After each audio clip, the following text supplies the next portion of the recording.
When he speaks, his emotions are put aside.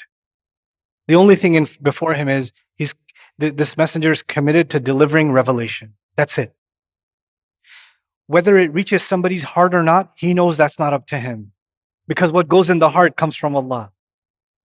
Otherwise, these are just sound waves. Whether they reach or not, that's not up to us. You get that? It's an incredible, incredible message inside وَمَا يَنْطِقُ عَنِ الْهَوَىٰ. وَالنَّجْمِ إِذَا هَوَىٰ مَا ضَلَّ صَاحِبُكُمْ وَمَا غَوَىٰ.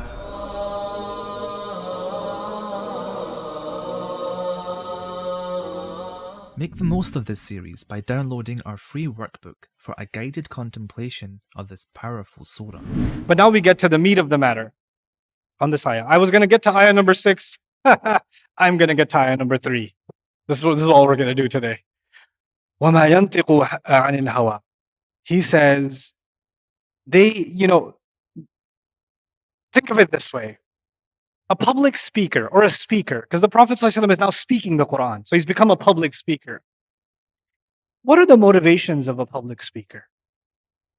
They want to be acknowledged. They want their idea to be heard. Somebody publishes a book. What is their desire?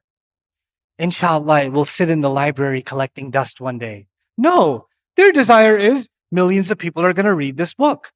When somebody writes a PhD thesis, they're really hoping people do what?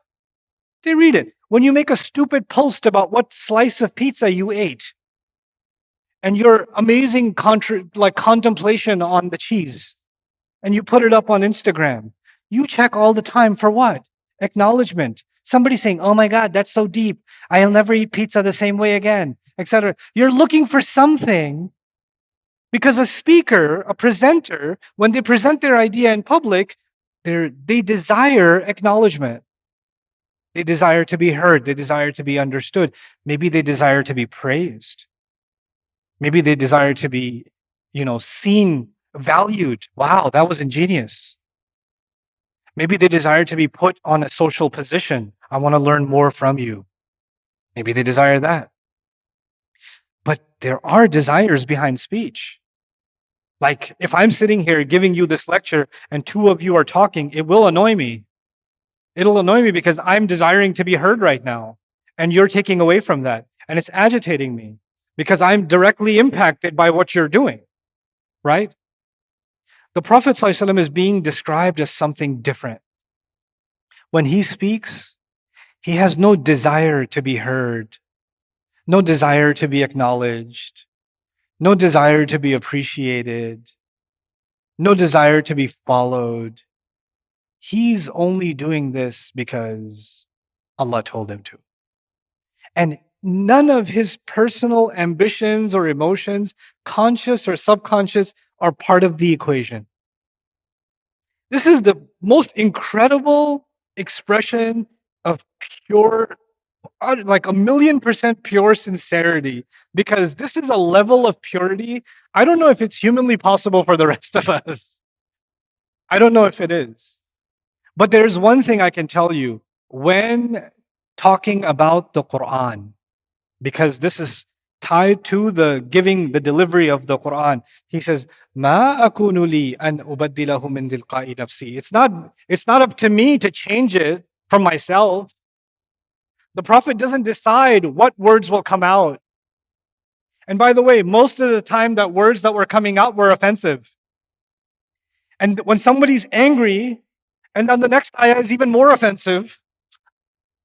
And then they get angrier, and the next ayah is even more offensive. And then on top of that, you should know you're going to be in Jahannam. And congrats to the believers that are getting beat up.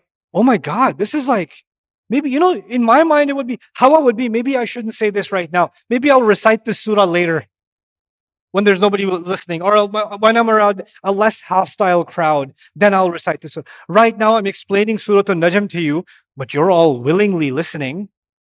You took time, money, effort away from family to sit here and listen. You think this was the situation of the Prophet ﷺ? There's a bunch of mushrikun, atheists, materialists, anti-Islam, like dictators, narcissists, in front of him and he's reciting the Quran and they're making noise, does he stop? And you say, maybe I should go to a more willing audience? No. Clearly, وَمَا يَنْطِقُ عَنِ الْهَوَىٰ. He's delivering the Quran no matter what the response. He's not concerned with the viewership and the following and the comments. Most of us, when you post anything online, I don't care if you're a public speaker or not, you post something online, what do you check? Comments. In fact, even if you listen to, you put somebody else's khutbah on or lecture on, you're not even listening to the lecture. You're just going through the mashallahs and finding somebody who's trolled the speaker. You know what they said? Oh my God. This is what you're doing.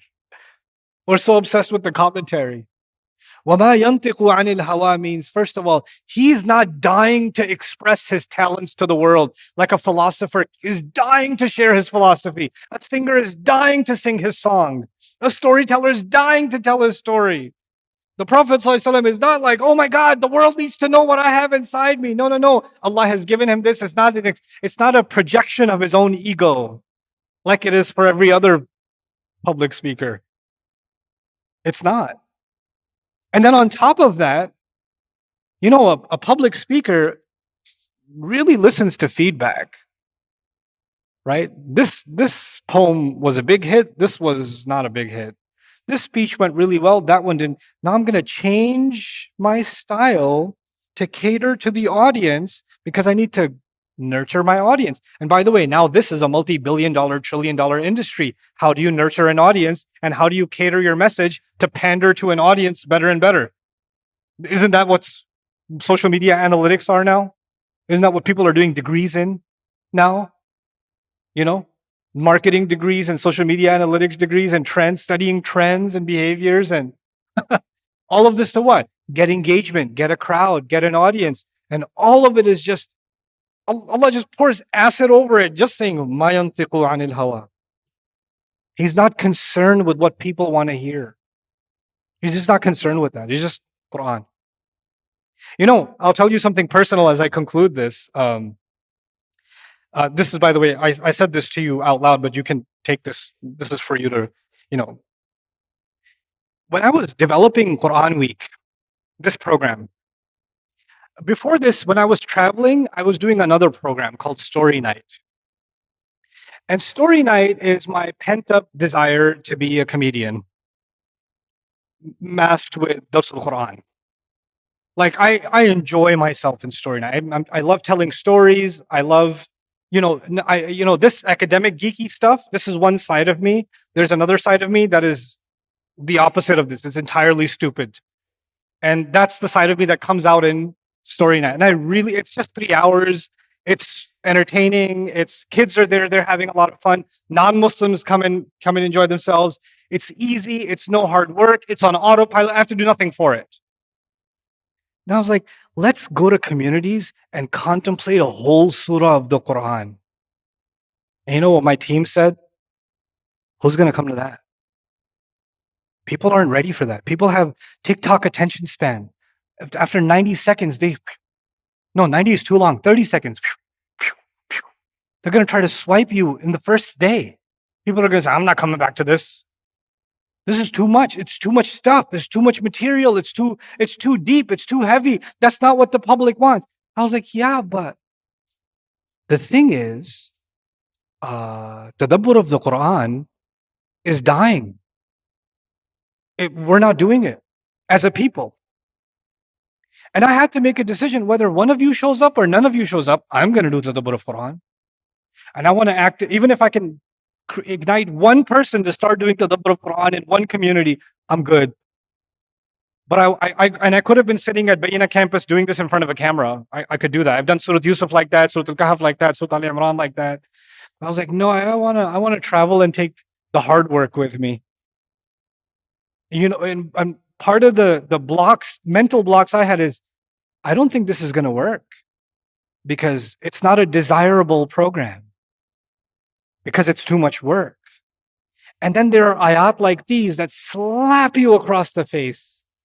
So what if it's not desirable? So what if it's not catering to the marketed audience? So what if it's not going to that's not your goal. That's not your goal. I have to cleanse myself to the point where 2 of you are sitting here, 200 of you are sitting here, 2,000 of you are sitting here. Makes no difference. That's when I've understood something from وَمَا يَنْتِقُ عَنِ الْهَوَىٰ. When he speaks, his emotions are put aside. The only thing before him is this messenger is committed to delivering revelation. That's it. Whether it reaches somebody's heart or not, he knows that's not up to him. Because what goes in the heart comes from Allah. Otherwise, these are just sound waves. Whether they reach or not, that's not up to us. You get that? It's an incredible, incredible message inside وَمَا يَنْتِقُ عَنِ الْهَوَىٰ. Notice finally that the word hawa, emptiness, falling, is repeated. وَالنَّجْمِ إِذَا هَوَىٰ مَا ضَلَّ صَاحِبُكُمْ وَمَا غَوَىٰ وَمَا يَنْتِقُ عَنِ الْهَوَىٰ. The star falls. In the beginning, the star falls. But the Prophet ﷺ doesn't. Stars can fall, but this message doesn't. There's a contrast made between the use of the hawa in the first ayah and the third ayah. I'm really excited about this week. I don't know if I'll be able to finish Surah An-Najm or not. I really don't. If I don't finish it, I'm going to request Epic to take extra days and finish it. And if none of you can make it, I'm okay with that. I'm still coming and finishing it, inshallah. But I think we can do it. I think we can do it. My intention tomorrow, inshallah, is to try to reach ayah number 18. That's the first section. I know that this 3 ayah took this long, so I'm like, oh, he thinks he's going to reach 18. Maybe. Let's have hope.